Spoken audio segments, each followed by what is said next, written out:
नमस्कार मित्रों, स्वागत है आपका लीगल एंड लॉजिकल विजन के इस यूट्यूब चैनल पर और मैं हूं आपका होस्ट आलोक तिवारी। आज हम बात करेंगे दिल्ली पुलिस की आर्थिक अपराध शाखा इकोनॉमिक ऑफेंस विंग द्वारा सोनिया गांधी और राहुल गांधी के खिलाफ नेशनल हेराल्ड केस में एक नई एफआईआर दर्ज किए जाने के मामले की। पुलिस की इस एफआईआर ने पूरे देश में राजनीतिक चर्चाओं का बाजार गर्म कर दिया है। कुछ लोग इसे सरकारी प्रतिशोध की भावना से किया गया कदम बता रहे हैं, तो कुछ इसे देर से की गई उचित वैधानिक कार्रवाई बता रहे हैं। यह केवल राजनीतिक आरोप नहीं है, बल्कि आईपीसी की धाराओं 406, 420 और 120 बी अर्थात आपराधिक विश्वासघात, धोखाधड़ी और आपराधिक षड्यंत्र के तहत दर्ज एक गंभीर आपराधिक मामला है। बहुत से पत्रकार भी इस नई एफआईआर से भ्रमित हैं। पत्रकार आशुतोष ने तो प्रश्न खड़ा कर दिया है कि जब इन्फोर्समेंट डायरेक्टरेट पहले से ही नेशनल हेराल्ड मामले की जांच कर रहा था और राहुल गांधी से 4-4 घंटे पूछताछ कर चुका था, तब फिर दिल्ली पुलिस की ईओडब्ल्यू शाखा ने नेशनल हेराल्ड के इस पुराने मामले में नई एफआईआर क्यों दर्ज की। बहुत से पत्रकारों ने भी अनेक प्रश्न खड़े किए हैं।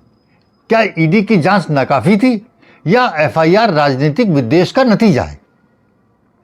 आज इस वीडियो में हम राजनीतिक दृष्टि और भावनाओं की चर्चा नहीं करेंगे, बल्कि कानूनी दृष्टि से पूरे मामले को समझने का प्रयास भी करेंगे और यह भी समझेंगे कि इसमें सरकार की भूमिका कहां तक रही, शिकायत करने से लेकर के जांच करने तक। अतः यह मामला देश के सभी जागरूक नागरिकों और बुद्धिजीवियों के साथ साथ प्रतियोगी परीक्षाओं की तैयारी कर रहे विद्यार्थियों के लिए बहुत महत्वपूर्ण है। और मेरा आग्रह है कि आप सब लोग वीडियो को पूरा देखें और राजनीति तथा कानून के इस गड्ढमगड्ढ मामले को गहराई से समझने का प्रयास भी करें। तो चलिए मित्रों, तथ्यों एवं कानून के आधार पर हम मामले को समझने का प्रयास करते हैं। सबसे पहले हमें एक बुनियादी बात समझनी होगी कि आखिर ये एफआईआर क्यों दर्ज हुई। दरअसल ईडी और दिल्ली पुलिस दो अलग अलग कानूनों के तहत काम करती है। ईडी जहां मनी लॉन्ड्रिंग के लिए बनाए गए कानून PMLA 2002 prevention of money laundering act 2002 के अंतर्गत अर्थात काले धन की हेराफेरी की जांच के लिए काम करती है, वहीं पुलिस की आर्थिक अपराध शाखा ईओडब्ल्यू भारतीय न्याय संहिता के तहत माने गए अपराधों के लिए कार्रवाई करती है। ईडी कभी भी मूल अपराध की एफआईआर दर्ज नहीं करती, बल्कि ईडी सीबीआई और पुलिस द्वारा पहले से दर्ज किए गए मूल अपराध प्रेडिकेट ऑफेंस के आधार पर जांच करती है। मतलब सीबीआई और पुलिस ने जो एफआईआर दर्ज कर रखी होती है। इसको ऐसे उदाहरण से समझिए, मान लीजिए किसी बैंक ने किसी व्यापारी के खिलाफ धोखाधड़ी द्वारा बैंक से करोड़ों रुपए का लोन लेने की शिकायत सीबीआई से की, तो सीबीआई उस व्यापारी द्वारा धोखाधड़ी और षड्यंत्र से बनाए गए कागजों के आधार पर व्यापार की भूमिका और उसके सहयोगियों की संलिप्तता के अपराध की जांच करेगी कि उसने कैसे फ्रॉड किया, किस तरीके से किया, और भारतीय न्याय संहिता के आधार पर उसके आपराधिक कृत्य को कोर्ट में प्रमाणों के साथ रखेगी और कोर्ट फिर उन प्रमाणों पर विचार करेगी और सजा देगी या छोड़ देगी। लेकिन वहीं ईडी उस व्यापारी के खिलाफ कोई एफआईआर दर्ज नहीं करेगी, बल्कि सीबीआई द्वारा दर्ज एफआईआर के आधार पर ही व्यापारी के खिलाफ बैंक से प्राप्त धोखाधड़ी के धन का कि क्या हेराफेरी की है, उस रकम का क्या हुआ, इस बात की जांच करेगी। पुलिस एफआईआर दर्ज करती है और ईडी पीएमएलए मामलों में ईसीआईआर दर्ज कर काम करती है। पुलिस को एफआईआर की कॉपी ऑनलाइन या अपराधी को देनी होती है, जबकि ईडी की ईसीआईआर उनका आंतरिक दस्तावेज है जिसे देने की उनको कोई बाध्यता नहीं होती। सुप्रीम कोर्ट ने भी विजय मदन लाल चौधरी 2022 के मामले में यह स्पष्ट कर दिया था कि पीएमएलए के तहत ईडी की कार्रवाई एफआईआर पर नहीं, बल्कि किसी न किसी रूप में अनुसूचित अपराध शेड्यूल ऑफेंस के अस्तित्व पर आधारित होती है, फिर चाहे वो एफआईआर हो, चार्जशीट हो या अदालत द्वारा लिया गया अपराध का संज्ञान। अब प्रश्न उठता है कि जब पूर्व में नेशनल हेराल्ड मामले में कोई एफआईआर दर्ज ही नहीं थी, तब ईडी ने गांधी परिवार के विरुद्ध जांच कैसे प्रारंभ कर दी। बहुत मजेदार मामला है मित्रों, चलिए इसको भी समझ लेते हैं। मित्रों, आप लोग सुब्रमण्यम स्वामी को तो अच्छी तरीके से जानते ही होंगे, जो पहले भी कई बड़े बड़े राजनीतिक और कानूनी मामलों में चर्चा में रह चुके हैं। उन्हीं सुब्रमण्यम स्वामी ने 2012 में अपनी एक व्यक्तिगत शिकायत आईपीसी की धारा 200 के अंतर्गत Sonia Gandhi, Rahul Gandhi, associated journals limited, young India private limited एवं अन्य के विरुद्ध पटियाला हाउस कोर्ट में दाखिल की थी। और सुब्रमण्यम स्वामी की इस प्राइवेट कंप्लेंट में 403, 406, 420, 120 जैसी कई धाराएं लगाई गई थीं, जिनका जिक्र बाद में दिल्ली हाई कोर्ट और सुप्रीम कोर्ट के आदेशों में भी हुआ है। अर्थात सुब्रमण्यम स्वामी ने सोनिया गांधी और राहुल गांधी के खिलाफ आपराधिक विश्वासघात, धोखाधड़ी और आपराधिक षड्यंत्र का सीधा सीधा आरोप लगाया था। ट्रायल कोर्ट ने सुब्रमण्यम स्वामी की शिकायत की गंभीरता पर संज्ञान ले लिया था और आरोपियों सोनिया गांधी, राहुल गांधी और कंपनी को सम्मन जारी कर दिए थे।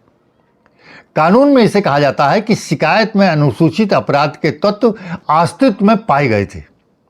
मित्रों, ध्यान से समझिए, ईडी भले ही एफआईआर दर्ज न करती हो, लेकिन भारत में यदि किसी अदालत ने किसी अपराध का संज्ञान ले लिया हो, वहां ईडी पीएमएलए कानून 2002 के तहत ईसीआईआर दर्ज करके पैसे की हेराफेरी पकड़ने की अपनी जांच शुरू कर सकती है।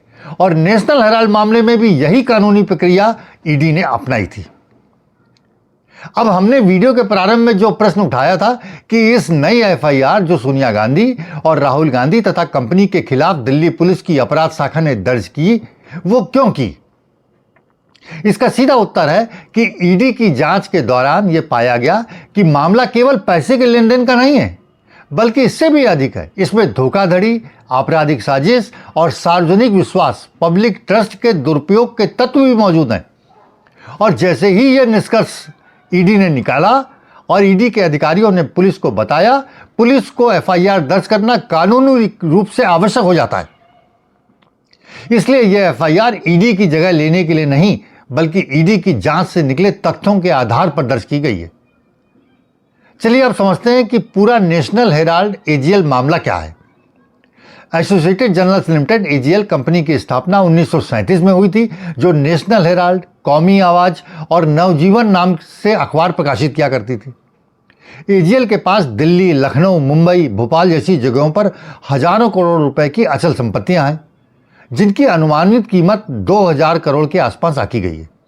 लोग आंकते हैं और विभिन्न अखबारों में भी है। 2000 से 2008 के बीच कंपनी संकट में आ गई। जब प्रिंट मीडिया पर संकट आया, कंपनी को भारी घाटा हो गया, यहां तक कि कर्मचारियों का वेतन तक अटक गया, आय उसकी लगभग समाप्त हो गई थी। और यहीं से कांग्रेस पार्टी का प्रवेश इस मामले में होता है। कांग्रेस पार्टी ने अपने पार्टी फंड से एजीएल एसोसिएटेड जर्नल्स लिमिटेड को करीब 90 करोड़ का इंटरेस्ट फ्री लोन, अर्थात बिना ब्याज का लोन दे दिया। और इस लोन की वापसी का कोई तय रिपेमेंट शेड्यूल भी नहीं रखा कि वापसी कब की जाएगी, कब मिलेगा। वर्षों तक लोन रिकवरी, ऋण वसूली का कोई प्रयास भी नहीं किया गया। यहीं से वो बड़ा सवाल खड़ा हुआ कि जब दिए गए लोन की वसूली की कोई मंशा ही नहीं थी, तो फिर लोन दिया ही क्यों गया था? यह प्रश्न लोग खड़ा करते हैं। इसके बाद वर्ष 2010 में यंग इंडियन प्राइवेट लिमिटेड नामक कंपनी बनाई जाती है। इसमें सोनिया गांधी के शेयर 38% और राहुल गांधी के शेयर 38% रखे जाते हैं। कुल मिलाकर गांधी परिवार के पास कंपनी की 76% हिस्सेदारी आ जाती है। इसके बाद मामला थोड़ा और उलझ जाता है जब कांग्रेस पार्टी ने एजीएल एसोसिएटेड जर्नल्स लिमिटेड को कांग्रेस पार्टी के फंड से दिए गए लोन को उसी young India private limited company को लोन के समस्त अधिकार ट्रांसफर कर दिए, जिसके की शेयर 38% सोनिया गांधी और राहुल गांधी के पास थे। अर्थात अब लोन या वसूली का से संबंधित सभी कार्यों का अधिकार young India private limited company को हो गया, जिसके की मुख्य हिस्सेदारी इनके पास थी। मित्रों, कांग्रेस पार्टी का जो लोन अधिकार था, जो इन्होंने दे दिया था, उसके बदले में 50 लाख रुपए की ही इन्होंने रकम प्राप्त की थी। मतलब 90 करोड़ के लोन के वसूली का अधिकार मात्र 50 लाख रुपए में बेच दिया गया। इसको ऐसे समझिए कि लोन के जरिए कंपनी पर नियंत्रण बदल दिया गया। इस पूरे मामले को लेकर के जांच एजेंसियों का कहना है कि यह साधारण बिजनेस डिसीजन नहीं, बल्कि एक सोची समझी संरचना डिवाइस थी। अब आशुतोष जैसे बहुत से पत्रकार जो ईडी की जांच के चलते नई एफआईआर पर प्रश्न खड़े कर रहे हैं, वह दरअसल जनता को भ्रमित कर रहे हैं। ईडी अपनी जांच में देखती है कि पैसा कहां से आया था और पैसा कहां गया था, इस पैसे से किसे फायदा हुआ और कौन सा पैसा अपराध माना जाएगा और जब्ती योग्य है, या इस पर पीएमएलए की धाराओं में किन धाराओं में केस चलेगा। वहीं सीबीआई, पुलिस और ईओडब्ल्यू अपनी जांच में देखते हैं कि क्या मामले में धोखाधड़ी या आपराधिक साजिश हुई है। अगर हुई है तो अपराध कैसे हुआ है, किसकी खराब आपराधिक नीयत थी, इस धोखाधड़ी और साजिश को अंजाम देने वाले कौन कौन लोग हैं, इसमें कौन शामिल है, कौन मुख्य साजिश करता है, और इन पर भारतीय न्याय संहिता की आपराधिक धाराएं लगाएगी। इसलिए दोनों जांचें साथ साथ चल सकती हैं। ये भारतीय कानून में पूरी तरीके से वैध है और सुप्रीम कोर्ट भी कह चुका है। मित्रों, अभी यह पूरा मामला जांच और न्यायालय की प्रक्रिया में है। अंतिम दोष सिद्धि या निर्दोषता का निर्णय तो केवल अदालत ही करेगी। हमने तो केवल उपलब्ध तथ्यों और कानून की दृष्टि से मामले को समझने का आपके साथ प्रयास किया है। मित्रों, आपकी इस पूरे मामले में क्या राय है? अगर यही फैक्ट्स किसी आम आदमी के होते तो क्या उसकी गिरफ्तारी अभी तक नहीं हो चुकी होती? इतना ही नहीं, उस बेचारे आम आदमी की गिरफ्तारी पर पक्ष लेने और बहस करने के लिए कितने पत्रकार खड़े होते। भारत का संविधान समानता की बात करता है, पर यह मामला आपको समानता का दिख रहा है क्या? यही वह सवाल है जो देश के प्रत्येक जागरूक नागरिक, कानून के विद्यार्थियों और प्रतियोगी परीक्षाओं की तैयारी करने वाले युवाओं तीनों को खुद से पूछना चाहिए कि क्या हमारा सिस्टम सबके साथ एक जैसा व्यवहार करता है, एक जैसा है? अपनी राय कमेंट बॉक्स में अवश्य लिखें और यदि जानकारी पसंद आई हो तो वीडियो को लाइक करें, ज़्यादा से ज़्यादा शेयर करें और चैनल को सब्सक्राइब भी करें। हम आपसे फिर मिलते हैं एक नए विषय और विमर्श के साथ। तब तक के लिए जय भारत, वंदे मातरम, धन्यवाद।